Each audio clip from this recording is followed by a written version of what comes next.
Rohingya की हालत jar यानी दुर्दशा।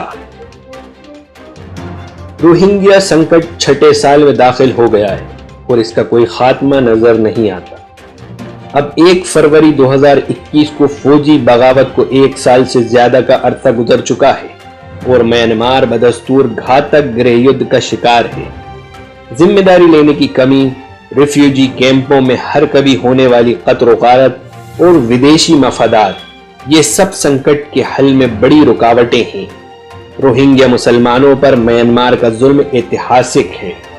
1970 की दिहाई के आखिर में रियासत रखाइन में विदेशियों को निकालने के लिए फौजी ऑपरेशन शुरू किए गए।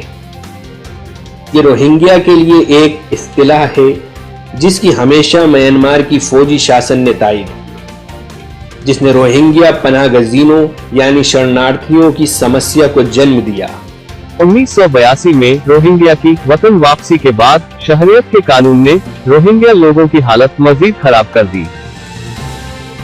1991 में चुनाव के बाद फौज ने रोहिंग्या के खिलाफ एक और ऑपरेशन शुरू किया।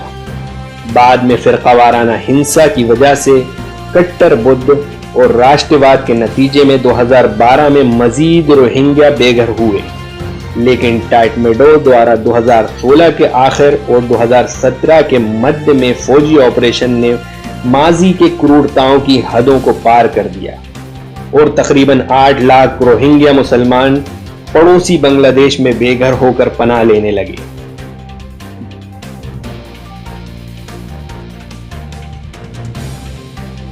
How many people were crossing per day?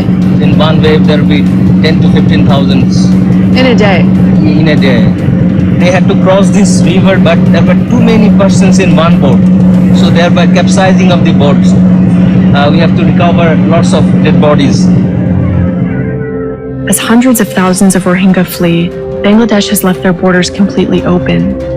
Many of those Rohingya are living in Kutupalong Extension Site, now the world's largest refugee camp.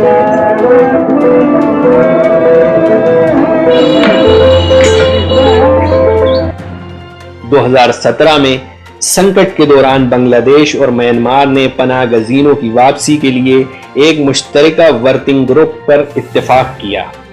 इसके बाद नवंबर 2017 में दोनों पार्टियों ने रोहिंग्या मुसलमानों की रियासत रखाइन में वापसी के हवाले से एक मुआहिदा किया, लेकिन तस्दीकी यानी प्रामाणिकता की कार्रवाई की वजह से वतन वापसी का प्रोग्राम काम नहीं कर रहा।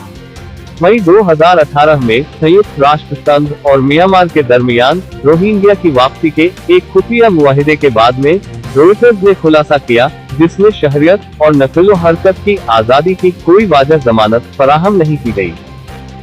रोहिंग्या मुसलमान म्यांमार के भेदभावपूर्ण घरेलू रियासत के साथ नस्ली फॉल्ट लाइन्स और बड़ी ताकतों यानी चीन और अमेरिका के मफादात के बीच में पिस रहे हैं। अपनी आज़ादी के आगाज से ही म्यांमार एक टूटा हुआ मुल्क रहा है, जिसमें 135 नस्ली यानी जातीय गिरोह हैं। इसके पास 21 बड़े नस्ली मुसल्लह गिरोह हैं, जिनमें से कुछ बड़ी मिलिशिया यानी लड़ाकू गिरोह हैं और तकरीबन बेल्जियम के बराबर वाले इलाकों पर कंट्रोल रखते हैं, जो ब्रिटिश साम्राज्यवाद दौर की फूट डालो और राज करो नीति के बराह रास्त नतीजा है। म्यांमार की फौजी सरकार ने अपनी पुरअमन पहाड़ी इलाकों को कंट्रोल करके देश के मुत्तहिद करने का अहम चैलेंज देखा। म्यांमार की आबादी की अक्सरियत बामर की है, लेकिन दूसरे नस्ली गिरोह उसकी आबादी के तकरीबन 30% हैं। इसका मतलब है कि अगर किसी नस्ली गिरोह ने काफी ताकत हासिल की तो ये नेपिडो को खतरा लाहक हो सकता है। सैनिक हुकूमत ने खुद को अलग थलग करने और अपने मुख्तलिफ नस्ली गिरोहों को एक दूसरे के खिलाफ खड़ा करने का हल तलाश किया। बौद्ध राष्ट्रवाद ने सैन्य सरकार की कौम को मुत्तहिद करने की जद्दोजहद में अहम किरदार अदा किया है। म्यांमार की 90% आबादी, जिसमें कई बड़े नस्ली गिरोह शामिल हैं, बौद्ध मत के मानने वाले हैं। बौद्ध मत बंगाल के मुसलमानों के साथ एक ऐतिहासिक संघर्ष में रहा है। अगरचे बौद्ध मत की फितरी जाए पैदाइश बर्रे सगीर पाक व हिंद में थी, लेकिन इसके बाद के भारतीय हिंदू बादशाहों ने बौद्ध मत के खिलाफ जंग लड़ी, जिसकी वजह से यह मजहब करीब करीब खत्म हो गया है। यही वजह है कि बौद्ध मत ने अपनी जाय पैदाइश भारत की बजाय म्यांमार की रखाइन रियासत से लेकर दक्षिणी पूर्वी एशिया तक मुसलसल मौजूदगी बरकरार रखी है। रखाइन रियासत रखाइन और रोहिंग्या के दरमियान संघर्ष का केंद्र बन चुकी है। रखाइन की बांग्लादेश से निकटता ही उसे म्यांमार में मुसलमानों की ज्यादा तादाद होने की वजह बनता है। रोहिंग्या रियासत रखाइन की कुल आबादी का तकरीबन 1/3 है, जो कि नस्लीय रखाइन के लिए एक बड़ी चिंता है।